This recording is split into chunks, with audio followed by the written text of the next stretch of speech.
Hello and welcome to the TechHub.training solution video for the Auto Audit Challenge.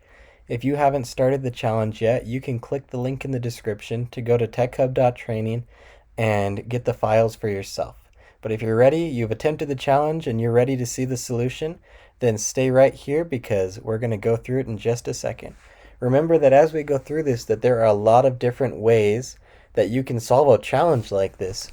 And especially with this challenge, it's pretty open-ended. And so what you have done or what you think is best might be different than what I've done or what I think is best, but that's completely okay. There are many valid ways to go about this, and I'm just going to show you some of the strategies that I use to solve this challenge. I'll also point out I'm not going to be completely exhaustive with all of the errors. If you want, you can go and download the solution file and you can go in and you can see exactly what was erroneous, each of the 20 ones. And today I'm just going to go through some of the techniques that I use to find some of these errors. So let's jump over to the data. And to start, we have so much going on here. So we're going to just take it one step at a time. You can see that I have turned all the data into an Excel table. The way that I did that was just selecting all the data, going to the Insert tab and clicking Table, and that gave me a couple of nice tools. One is I can filter by field, and two is I can make new columns and have them use the previous fields in the table without having to do cell references or worry about what's sticky and what's not. It just is able to use references to the name of the column. So that was something that was really convenient to start out. In the instructions, we noted that you can have duplicate order numbers, so we're not too worried about this. We're just going to check, are they all numbers? It looks like they are, so it doesn't look like there's any problems in here. What I'm doing is I'm opening up the filter window and I'm looking at all the possible values that are there. And I'm just going to do that and see if there's anything out of the ordinary. For example, if we open up the same menu for quantity ordered, we'll see 6, 10, these all look good, going. Then we see 333. And so what I can do is I can come back up and unselect everything, then go down and just select 333. And that'll allow me to inspect that row really quick.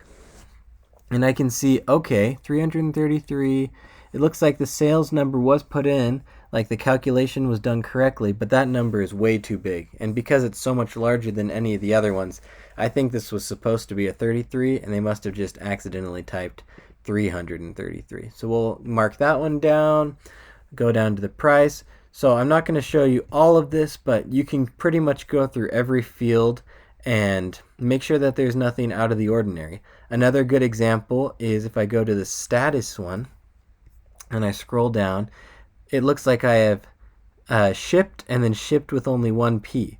And so they must have just misspelled that one. And so that's one of the errors as well. Going through, quarter ID. This one, I can tell just because it's quarter ID that it's only supposed to have the values 1, 2, 3, and 4. But I see they have 0 and also 1.5. So those must be erroneous rows as well, and I could go through and mark those. Another example where this pops up is the product line. If we look, the first one up here is 2005, and that doesn't sound like a very good product line. So I think what must have happened is they must have taken the year ID and put it in the product line category. And we'll come back to product line in a minute, because you can see there are buses and trucks here, but I also noticed trucks and buses down here below. And we have vintage cars and vintage trucks. And so we'll do a little more digging into that one in just a second.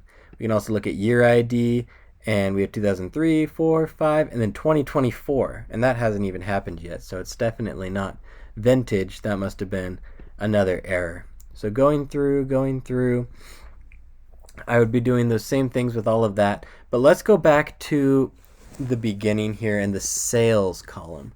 I noticed that this one is a little different than the other ones, where it's not just entered as a manual entry, but it looks like it's actually the summation of quantity ordered and price each.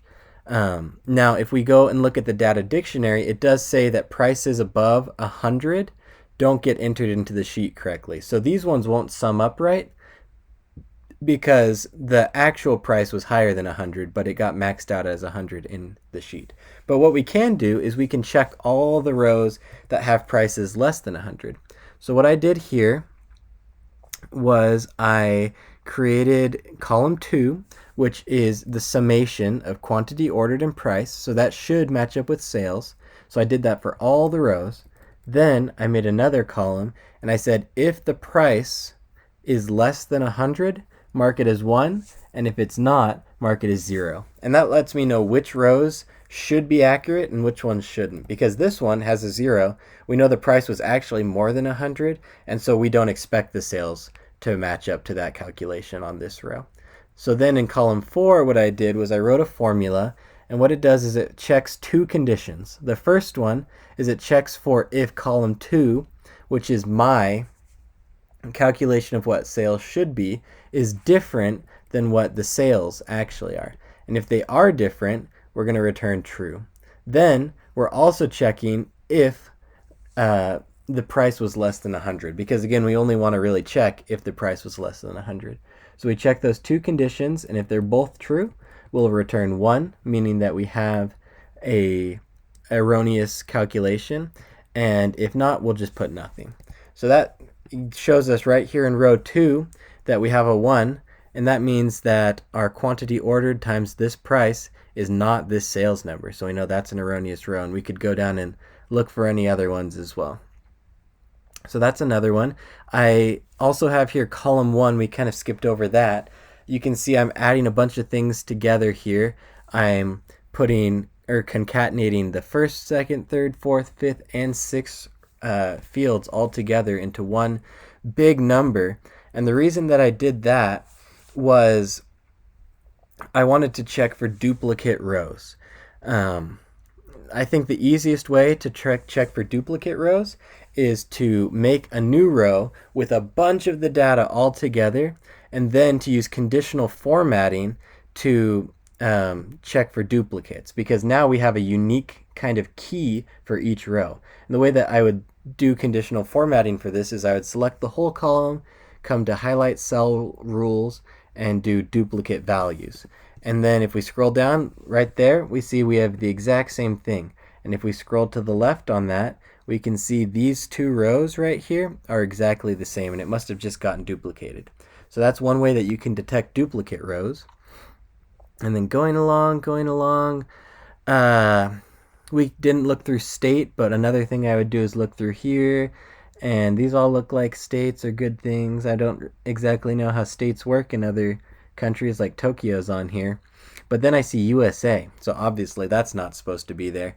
I'm guessing they must have switched USA with probably the state maybe is in the country. So let's go see, let's look for any. New York, there you go. So they must have just switched those in this one.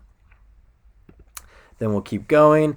So here's another interesting thing that I would want to look at when doing an audit of data is we have USA and the territory.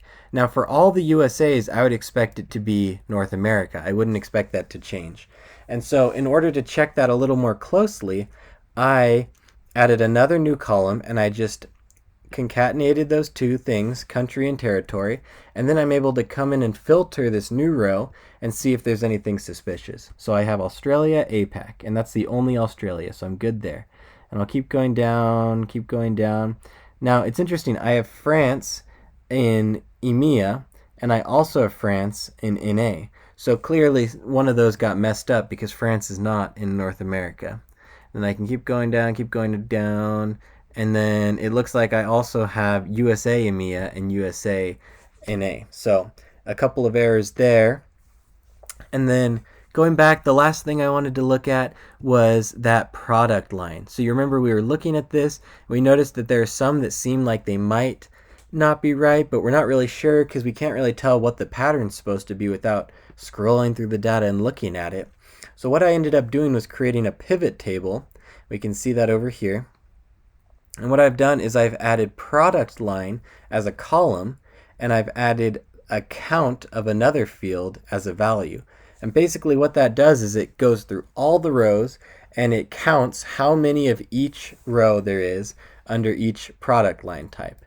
And so we can see that 2005, that was an error where someone put a date, a year into the product line. There's only one of those, so we know that's messed up. Then buses and trucks, we can see there's only one of those, but trucks and buses, there are 301. So we can see that it should be trucks and buses, and they must have just done it backwards in this one. And the same thing over here, vintage trucks. I think that should be vintage cars. There's only one, and there's a whole lot of vintage cars. And another place where I used pivot tables was in the deal size column. I looked at that and I saw that there was small, mid-level, medium, and large. And mid-level sounded a little weird to me, but I wasn't quite sure, and I'd have to go through and look to see. So what I ended up doing was just creating a very similar pivot table where I put the deal size as the row label, and then I just did a count of another field, and in this case order number, and I can see there's large, there's medium, there's small, but there's actually only one row with mid-level, and so I can tell that they must have just meant medium and they put in the wrong thing there. So those are some of the strategies that I used to find the erroneous rows of data in this sheet. Just to summarize, I made a table. I used heavy use of the filtering function. When I knew that data was supposed to be one way, I would create new columns and then use if statements and concatenation to figure out which ones didn't match up with rules that I knew needed to exist. And by doing so, I was able to find those erroneous rules. So be sure to put your solution in the comments. Let us know how many you found and what methods you used to find them. And we'll see you next week for the next challenge.